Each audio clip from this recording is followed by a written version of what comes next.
I guess one of the things that I got to bring up, because I see so much of it, especially once you've gotten your algorithm down to having business related reels and things like that for Instagram, is kind of the Instagram famous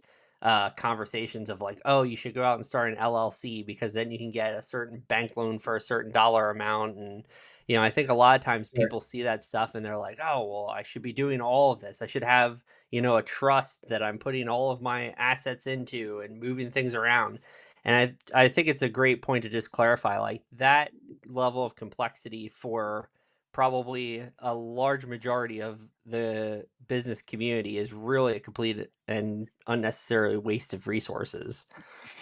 Yeah,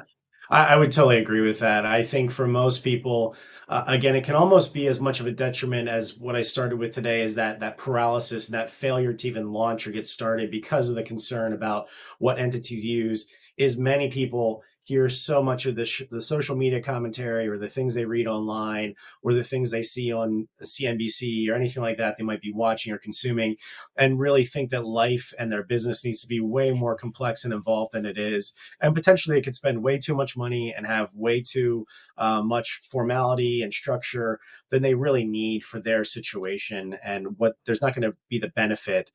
because the assets just don't justify it, or the risk doesn't justify it, or they don't have enough partners,